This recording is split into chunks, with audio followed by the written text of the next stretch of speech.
নমস্কার, ঠিক সন্ধ্যে ৬টা নিউজ 18 বাংলায় জেলা থেকে সরাসরি নিয়ে আপনাদের সঙ্গে রয়েছে আমি তবশ্রী। শুরুতে এই যে খবর থেকে নজর রাখবো, গণপিটুনি। বেশ কয়েকদিন ধরে আমরা দেখছি বিভিন্ন জায়গায় গণপিটুনির মতো ঘটনা ঘটছে, আর সেই গণপিটুনি আটকাতে কড়া পুলিশ। এবার 11 দফা নির্দেশিকা রাজ্য পুলিশের তরফ থেকে 11 দফা নির্দেশিকা জারি করা হলো।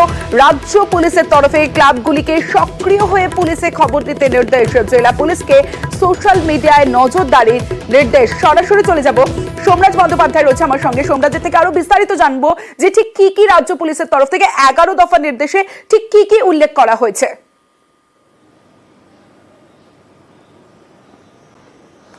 দেখো, গণপিটুনি আটকাতে রাজ্য পুলিশের তরফে যে নির্দেশিকাগুলি জারি করা হয়েছে তার মধ্যে অন্যতম গুরুত্বপূর্ণ যে ক্লাবগুলির সঙ্গে সমন্বয় বাড়ানো এবং ক্লাবগুলির সঙ্গে সমন্বয় বাড়িয়ে ক্লাবগুলির সঙ্গে যোগাযোগ রেখে যাতে এই ধরনের কোনো ঘটনা ঘটছে নাকি সেই সম্পর্কে যাতে খবর পায় পুলিশরা, তার সেই বিষয় নিয়েই রাজ্য পুলিশের বিভিন্ন এসপি সিপিদের নির্দেশিকা দেওয়া হয়েছে। পাশাপাশি যেটা বলা হচ্ছে যে 24 ঘন্টা ব্যাপী সোশ্যাল মিডিয়াতে নজর রাখতে হবে, কখন কে কি পোস্ট করছে, প্রয়োজনে সাইবার সেল চালু করতে হবে, এমনটাও সিপিএসপিদের বলা হয়েছে।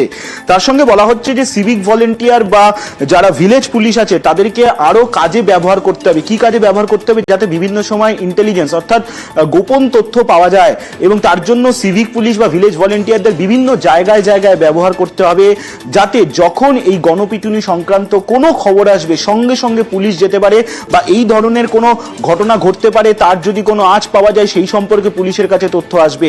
ফলত এই গণপিটুনি আটকানোর জন্য যে নির্দেশিকাগুলি দেওয়া আছে আজই দিয়েছেন রাজ্য পুলিশের এডিজি আইন শৃঙ্খলা মনোজ ভার্মা, তেমনটাই নবান্ন সূত্রে খবর। আমরা দেখেছিলাম গতকালই মুখ্যমন্ত্রী মমতা বন্দ্যোপাধ্যায় তিনি বৈঠক করেছিলেন রাজ্য পুলিশের শীর্ষ আধিকারিকদের সঙ্গে।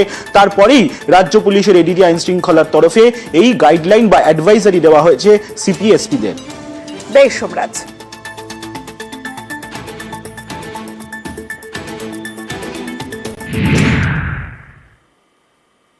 ধমকে সুর বদল।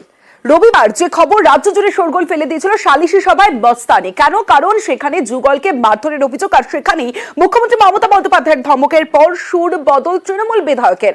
হামিদুল রহমানের গলায় এখন উল্টো সুর।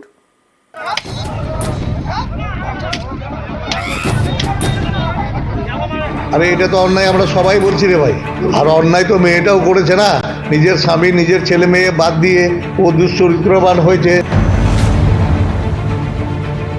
আমি মহিলার চরিত্র নিয়ে আমি প্রশ্ন করিনি, যেটা লোকের চোখে পড়েছে সেটাই। সালিশি সভা বসিয়ে মস্তানি, যুগলকে রাস্তায় ফেলে বেধড়ক মারধর। রবিবার উত্তর দিনাজপুরের চোপড়ার এই ঘটনায় রাজ্য জুড়ে জোর শোরগোল। যে মারছে তার নাম তাজিমুল ইসলাম ওরফে জেসিবি। চোপড়ার তৃণমূল বিধায়ক হামিদুল রহমানের ঘনিষ্ঠ বলে পরিচিত। চোপড়ার ভিডিও প্রকাশ্যে আসার পর এই জেসিবির হয়েই সওয়াল করেন তৃণমূল বিধায়ক। মহিলাটাও তো কমপ্লেন করেনি, কিন্তু আপনারা বেশি বেশি খুঁজাই বেড়াচ্ছেন। কারণ মহিলাটা স্বামী ছাড়া অসামাজিক কাজ করেছিল।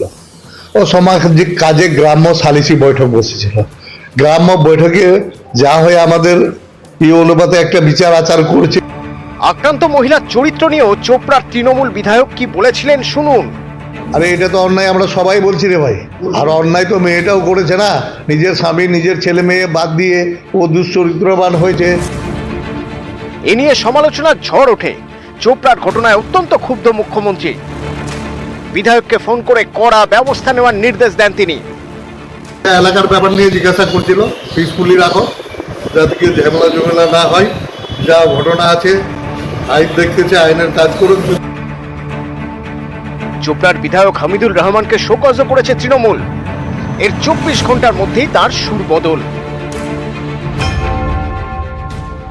মহিলার অসম্মান হয়েছে, তার জন্য আমি দুঃখ প্রকাশ করছি আপনাদের রিপোর্টে। অসম্মান ছিল না, অন্যায় হয়েছে, এটা অন্যায় বলেছে। আর জিসিবির শাস্তি হওয়া উচিত।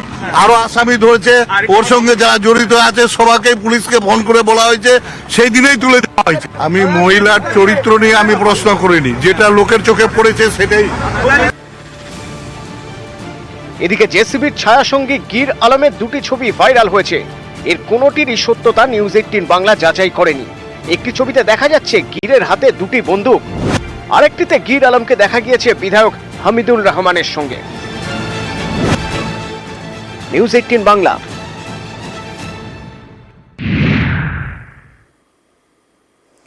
চোপড়ায় চড়াশুর নরেন্দ্র মোদী, রাজ্যসভায় মোদীর জবাবি ভাষণ, আর সেই ভাষণে উঠে এলো চোপড়া সন্দেশখালীর প্রসঙ্গ।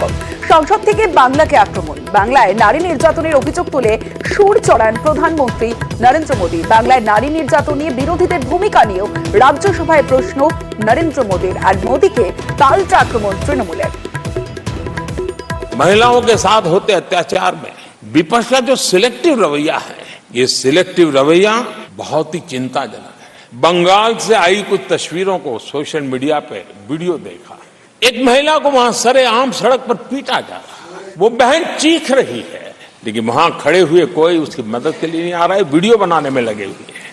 और जो घटना संदेशखाली में हुई, जिसकी तस्वीरें रोंगटे खड़े करने वाली है, बड़े बड़े दिग्गज मैं सुन रहा हूं कल से, इसके लिए पीड़ा उनके शब्दों में भी नहीं झलक रही है।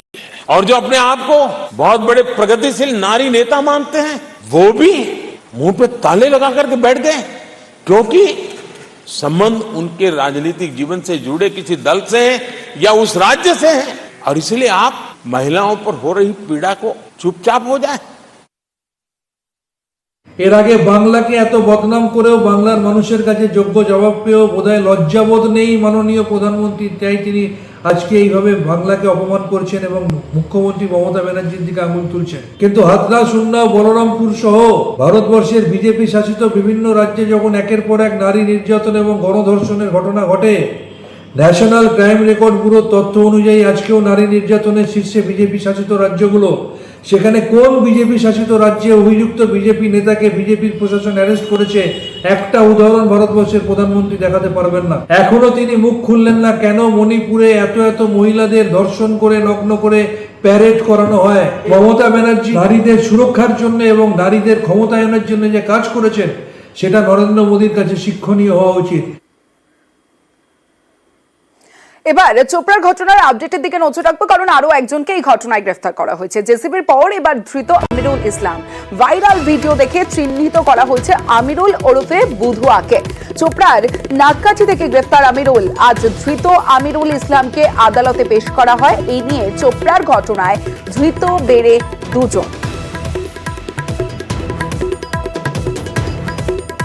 আপনাকে ওইখান থেকে ঘটনা ঘটে ছিলাম, কোথায় কি করতা তুমি? ওখানে কি করতা তুমি বলো? দর্শক হিসেবে দেখতেছিলাম। হ্যাঁ, তোমার ভূমিকা কি ছিল? ভূমিকা কি ছিল?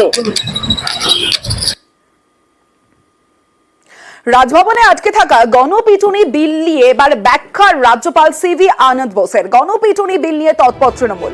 বিধানসভায় পাশ হলেও রাজভবনে আটকে বিল। 5 বছরেও বিলের সায় দেয়নি রাজভবন। রাজ্যপালের বিরুদ্ধে বিল আটকে রাখার অভিযোগ।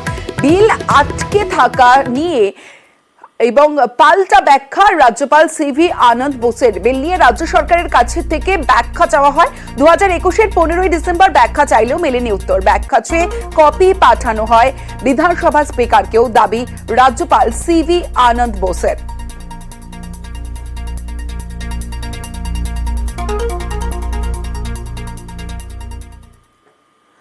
একের পর এক রাজ্যে গণপিটুনির ঘটনা। সেই গণপিটুনিতে কড়া মুখ্যমন্ত্রী মমতা বন্দ্যোপাধ্যায়। আক্রান্তদের পরিবারের পাশে রাজ্য। নিহতের পরিবারকে চাকরির ঘোষণা।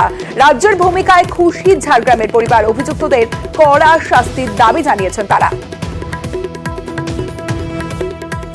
কিছুটা হাল ফিরবে মুখ্যমন্ত্রী, যে কিছুটা দিবে আর চাকরি দিবে বলছেন, তাহলে ছেলে তো আর ফিরে আসবে না। আমার ছেলেকে যারা খুন করেছে তাদের জন্য শাস্তি দেয়নি। 2জন ধরা পড়েছে শুনেছি, আরো তো বাকিরা আছে, তাদেরকেও যেন শাস্তি। শুনেছি যে রাজ্য সরকার কিছু দেওয়ার ব্যবস্থা করেছে, তো সে জায়গায় দাঁড়িয়ে দেখতে গেলে হয়তো সেটা নিয়ে কিছুটা পরিবার স্বাবলম্বী হলেও আমার দাদা চলে গেল, সেটা তো আর পূর্ণ হবে না। আর কোনো বোনেরা তার দাদাদেরকে না হারায়, এটার জন্য আমি মুখ্যমন্ত্রীর কাছে আবেদন করব, যারা বাইরে থেকে অবাঙালি লোকজন এসে এখানে জমি ব্যবসা চালাচ্ছে, তারা যেন এটা না করে।